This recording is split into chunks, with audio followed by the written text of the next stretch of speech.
Good evening. This is All India Radio, Kohima. I'm Jonas Yantan with Evening News. The headlines.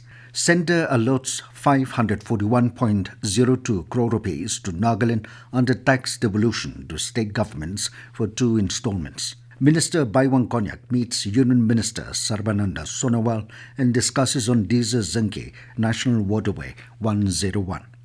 Rengma Selo Zi submits memorandum to the Chief Minister, calls for considerate and timely action towards their demand for creation of Tseminyu District. And over 117 crore 63 lakh doses of COVID vaccines has been administered in the country so far. As India achieved the milestone of vaccinating 100 crore people against COVID-19, All India Radio salutes all the people, doctors, nurses and others who make this possible. Even though the country has achieved this feat, we caution our listeners that the battle against COVID is not yet over.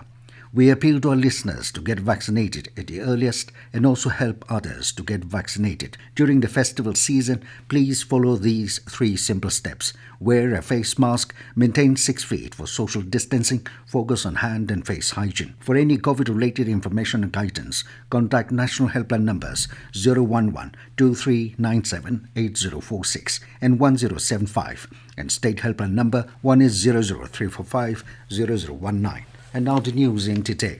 The centre has released 2 installments of tax devolution to state governments amounting to 95,082 crore rupees as against normal monthly devolution of 47,541 crore rupees. The released amount of tax devolution will strengthen fiscal space of states. Out of the total amount, the highest amount of nearly 17,056 crore rupees has been released to Uttar Pradesh, followed by around 9,563 crore rupees to Bihar, 7,463 crore rupees to Madhya Pradesh, while West Bengal has received around 7,152 crore rupees.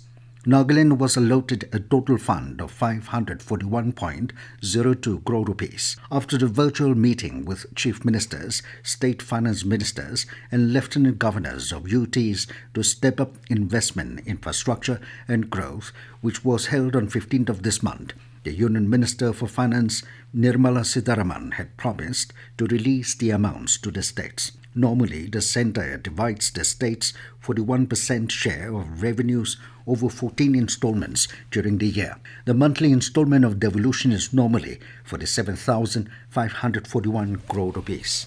Minister for Transport, Civil Aviation, Railways and Land Resources, P. Paiwang Konyak, today met Union Minister of Ports, Shipping and Waterways and Ayush Sarbananda Sonowal in New Delhi and discussed on the Tizu-Zungki National Waterway-101 to facilitate inland water transportation in Nagaland. In a tweet, the minister said that he held detailed discussions with the Union Minister to develop the Tizu-Zungki National Waterway-101 and to prepare a proposal on the requirement basis for the first phase of the project by Nagaland Inland Waterways Board. Sonowal, in a separate tweet, said he held a discussion with the minister on leveraging inland waterways connectivity of the state for furthering the vision of Act East.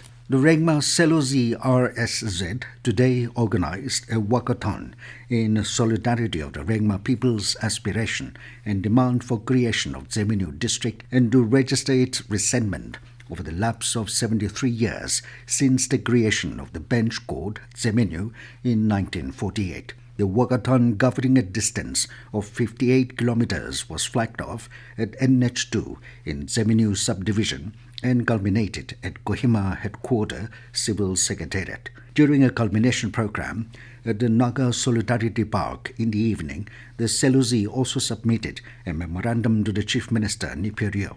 It said that Tseminyu District creation has not been given due priority despite going under the scanner of several committees in the past. The Selo Zi said that a marathon walk was a reminder on the people's long-standing aspiration and struggle for Tseminyu District. The RSZ, through the memorandum to the government, further called for considerate and timely action towards the justified cause and to renew the people's faith in fairness and justice. The walkathon, covering a distance of 58 kilometers, signified 58 years since attainment of Nagaland statehood, which was flagged off at NH2 in Tseminyu subdivision to Kohima headquarters civil secretariat. Over 117 crore 63 lakh doses of COVID vaccines has been administered in the country so far under the Nationwide Vaccination Drive. Union Health Ministry said more than 71 lakh 92,000 vaccine doses were administered in the last 24 hours. The ministry said 12,202 COVID patients recovered during the last 24 hours, and the national recovery rate stands at 98.32%. Till now, more than 3 crore 39 lakh people have recovered from COVID-19. The country reported 7,579 new COVID cases in the last 24 hours. Currently, India's active caseload is around 1,13,000. Presently, the active cases constitute 0.33% of the country's total positive cases, which is lowest since March last year. The ministry said the testing capacity across the country continues to be expanded, and more than 63 crore 34 lakh COVID-19 tests have been conducted so far. This news comes to you from All India Radio, Kohima. You can also listen to this news bulletin on a YouTube channel, AIR News Kohima. Nagaland reported 8 new positive cases today, taking the total caseload to 32,068. Meanwhile, 8 persons have recovered from the infection, taking the total recovered cases to 30,186. The state has 126 active cases. With no COVID-19 death reported today, the death toll stood at 680. President Ramnath Kovind conferred Gallantry Awards at the 3rd Defence Investiture Ceremony at Rashtrapati Bhavan today. Colonel Santosh Babu was accorded Mahavir Chakra posthumously for resisting Chinese army attack while establishing an observation post in Galban Valley in Ladakh sector during Operation Snow Leopard. Subedar Sanjeev Kumar of 4 Bara Special Forces was accorded the Kirti Chakra posthumously for an operation in Geren sector in Jammu and Kashmir, in which he killed 1 terrorist and injured 2 others.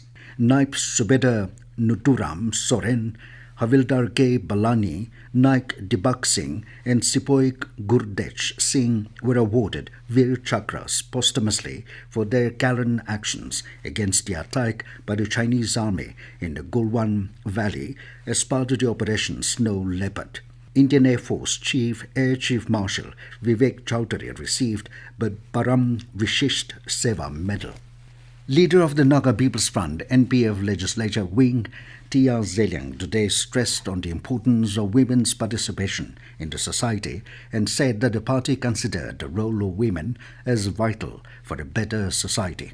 He was addressing the NPF Central Women Wing coordination meeting in Kohima.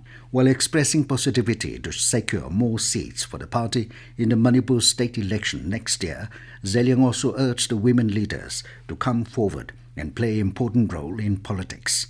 Commenting on the Naga political issue, he said that NPF has truly worked and spoke for the Naga cause. NPF President Dr. Sharozele Lezachu also reminded that the NPF party was formed with a purpose and a vision for the Naga people. Department of Animal Husbandry and Veterinary Services has invited applications for availing benefits under the entrepreneurship program for the establishment of various projects including rural poultry, sheep and goat, piggery feed and fodder, and also improvement of breed of sheep, goat as well as fodder production at www.nlm.udayamimitra.in. The project is under a new centrally sponsored National Livestock Mission scheme approved by the Government of India. And now to end the news, here are the main points again. Centre allots 541.02 crore rupees to Nagaland under tax devolution to state governments for 2 installments. Minister Paiwang Konyak meets Union Minister Sarbananda Sonowal and discusses on Tizu-Zungki National Waterway-101. Rengma Selo Zi submits memorandum to the Chief Minister, calls for considerate and timely action towards their demand for creation of Tseminyu District. and over 117 crore 63 lakh doses of COVID vaccine has been administered in the country so far. That is all we have in this evening news bulletin. Good night.